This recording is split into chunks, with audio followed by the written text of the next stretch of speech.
दोस्तों नमस्कार, मैं मनोज कुमार शर्मा। आज शनिवार की रात है, शनिदेव का वार है और महावीर का वार है भारतीय जनता पार्टी के ऊपर। जिस तरह से भारतीय जनता पार्टी ने खिल्लियां उड़ाई देवताओं की और देवी देवताओं के नाम पर वोट मांगे, आज लगता है देवी देवता अपना एक तरह से बदला लेने के लिए उतर आए हैं मध्य प्रदेश के उपचुनाव में। एक तरह से सेलिब्रिटी कहे जाते हैं ज्योतिरादित्य सिंधिया, ग्वालियर रीजन के, चंबल रीजन के, भिंड रीजन के।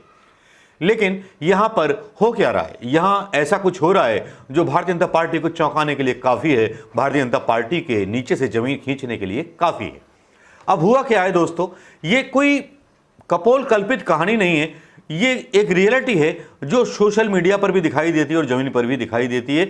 जिस तरह का विरोध भारतीय जनता पार्टी का चल रहा है उसके बारे में हम सोच भी नहीं सकते, आप अंदाजा नहीं लगा सकते, टीवी मीडिया चैनल इनको दिखा नहीं सकते, क्योंकि सुशांत राजपूत और गांजे की कहानी उनको दिखानी बहुत जरूरी है। कंगना रनावत की कंट्रोवर्सी दिखाना बहुत जरूरी है, चाहे वो कभी पॉर्न फिल्म में काम करना चाहती हो। खैर छोड़िए, वो एक विषय अलग होगा। लेकिन यह बात चल रही है मध्य प्रदेश चुनाव की। मध्य प्रदेश चुनाव में कुछ ऐसा हो गया जिसकी वजह से सिंधिया जी के हालात ढीले हो गए, हालात खिसक गए। हुआ क्या है इसके बारे में बताना बहुत जरूरी समझूंगा दोस्तों। लेकिन उससे पहले मैं आपको बताना चाहूंगा कि मेरी एक वेबसाइट है जिस पर मैं अपने आर्टिकल डालता हूं, azadmanoj.com। अगर आपने सब्सक्राइब ना किया हो तो उसको कर लें, ना भी करेंगे तो कोई बात नहीं है दोस्तों, मेरे साथ यहीं जमे रहिए और खबरों का मजा लेते रहिए। भोपाल मध्य प्रदेश में भले ही चुनावों की तारीख अभी तक तय नहीं हुई है ना, इसमें कोई चुनाव आयोग ने कोई कदम बढ़ाया, लेकिन यहां ऐसा हो गया है कि सभी राजनीतिक दलों ने, सभी क्या, दो ही तो राजनीतिक दल हैं यहां पर, कांग्रेस और भारतीय जनता पार्टी, दोनों ने चुनाव प्रचार करना शुरू कर दिया। कांग्रेस का चुनाव प्रचार सर पर दौड़ रहा है हिरण की तरह, और भारतीय जनता पार्टी का प्रचार जो दौड़ रहा है वो जूतों और काले झंडों के बीच कहीं खो जाता है। और जब काले झंडों के बीच खो जाता है, किस नेता का नाम यहां आता है उसके बारे में सुनना क्या पसंद करेंगे? जी हां, ये हैं वो ज्योतिरादित्य सिंधिया, जो कभी कांग्रेस के हीरो कहे जाते थे इस इलाके के, लेकिन अब वो हीरो नहीं जीरो बन गए, क्योंकि उनको काले झंडे दिखाए जा रहे हैं। जी हां, भाजपा नेताओं को लेकर के, भाजपा नेताओं को नहीं बल्कि कांग्रेस के जो बागी नेता भारतीय जनता पार्टी में गए उनको लेकर के जनता में आक्रोश है, भारतीय जनता पार्टी के कार्यकर्ताओं में आक्रोश है, पदाधिकारियों में आक्रोश है। और वहां जब एक चंबल में एक जगह संबोधन करने जाते हैं सिंधिया जी, तो वहां उनका विरोध होता है और बहुत बुरी तरह विरोध होता है, काले झंडे तक दिखाए जाते हैं। और कांग्रेस के नेता रामनिवास रावत इसको ट्वीट करके बताते हैं कि काले झंडे दिखाए गए सिंधिया जी को।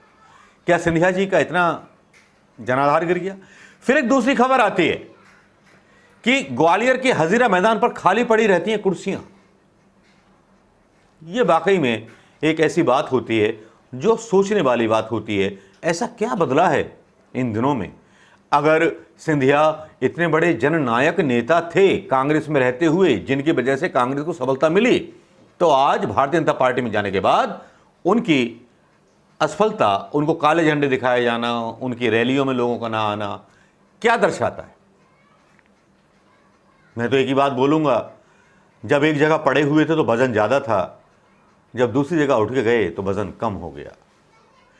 यहां तक कि भारतीय जनता पार्टी के कार्यकर्ता शिवराज सिंह चौहान को नहीं बख्शते।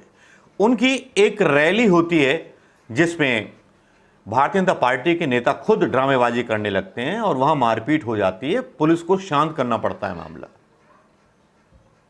और उसके बाद फिर कांग्रेस प्रवक्ता आरोप लगाते हैं सिंधिया पर कि सिंधिया घूम रहे थे पुलिस की गाड़ियों में चुनाव प्रचार करते हुए, शिवराज सिंह चौहान के होते हुए सरकारी संपत्ति का दुरुपयोग कर रहे थे। जो अभी तो चुनाव आचार संहिता लगी नहीं है, चुनाव घोषित नहीं हुए हैं, लेकिन जो महाराजा अपनी गाड़ी का इस्तेमाल ना कर सके, शासन की गाड़ी का इस्तेमाल करे, तो वो कितना कंगाल राजा होगा, इसके बारे में सोचना होगा। ये टिप्पणियां थीं कांग्रेस की, लेकिन अब एक नई टिप्पणी यहां आ रही है जिसकी वजह से भारतीय जनता पार्टी के नेताओं की नींद उड़ गई है। वो टिप्पणी है प्रभात किरण अखबार की एक न्यूज है जिसमें संघ ने सर्वे किया इंटरनल, 27 सीटों में भारतीय जनता पार्टी कितनी जीतेगी और कांग्रेस कितनी जीतेगी।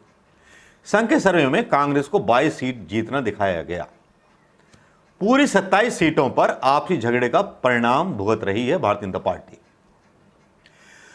तो दोस्तों, ये था ताना माना, ये थी वो खबर जो आपको थोड़ा सा गुदगुदा देगी, थोड़ा सा बता देगी कि मोदी जी के आने वाले दिन थोड़े से खराब होने वाले हैं। भले ही उनका गोदी मीडिया इन खबरों को ना बताए, लेकिन हम बता देते हैं। तो इन खबरों को थोड़ा सा ध्यान में रख करके यार RT वगैरह कर दिया करो, शेयर वगैरह कर दिया करो, और आने वाले टाइम में हम आपको ऐसी ही खबरें देते रहा करेंगे। दोस्तों नमस्कार, जय हिंद।